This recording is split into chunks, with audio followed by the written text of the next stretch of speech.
اللہ کے ہر کام میں بہتری ہوتی ہے۔ یہ ایک سبق آموز واقعہ ہے۔ ایک بادشاہ کی انگلی کسی حادثے میں کٹ گئی۔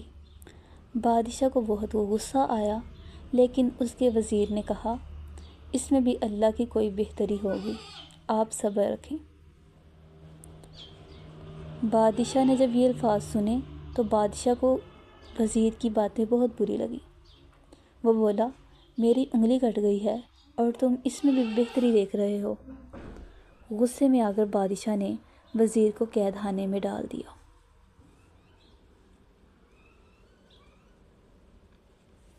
مگر وزیر کی ہمت کو داد دینی پڑے گی۔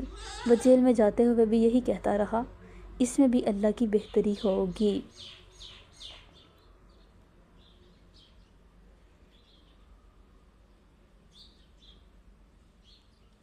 کچھ دن بعد بادشاہ شکار پر نکلا اور جنگل میں ایک دور دراز علاقے تک جا پہنچا۔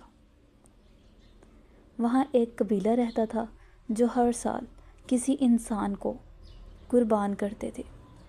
انہوں نے بادشاہ کو پکڑ لیا تاکہ اسے قربان کر سکیں۔ لیکن جب وہ بادشاہ کو ذبح کرنے لگے تو دیکھا کہ اس کی ایک انگلی کٹی ہوئی ہے۔ قبیلے کا قانون تھا کہ عیبدار انسان قربان نہیں کیا جا سکتا۔ عیبدار سے مراد جس کا کوئی جسم کا حصہ ختم ہو گیا ہو، یعنی سرے سے ہو ہی نہ۔ یوں انہوں نے بادشاہ کو چھوڑ دیا کیونکہ وہ عیبدار تھا، اس کی انگلی کٹی ہوئی تھی۔ بادشاہ حیران اور خوش ہوا اور واپسی پر اس نے فوراً وزیر کو جیل سے نکالا، گلے لگایا اور کہا، واقعہ میں میری انگلی کا کٹنا میری جان بچا گیا۔ تم ٹھیک کہتے تھے کہ اللہ کے ہر کام میں بہتری ہوتی ہے۔ میں تمہاری بات سے خوش ہوا، لیکن جب میں نے تمہیں قید کیا تبھی تم نے یہی کہا تھا، اس میں کیا بہتری ہے؟ میری انگلی کٹنے سے تو بہتری کا معلوم ہو گیا، مگر تمہارے قید میں جانے سے کیا بہتری ہوئی؟ وزیر مسکرا پڑا اور مسکراتے ہوئے بولا، بادشاہ سلامت، اگر میں قید میں نہ ہوتا تو شکار پر آپ کے ساتھ ہی ہوتا۔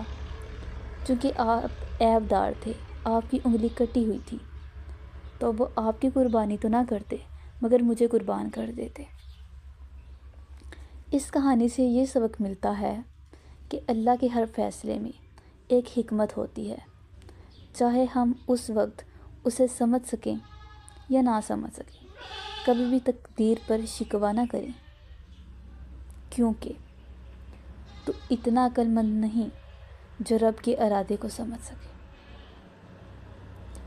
ہوپ سو آپ کو یہ سٹوری پسند آئی ہوگی۔ اگر پسند آئی ہے تو please like, subscribe my channel and put a beautiful comment to support me. Thank you. اللہ حافظ۔ Keep supporting and keep smiling.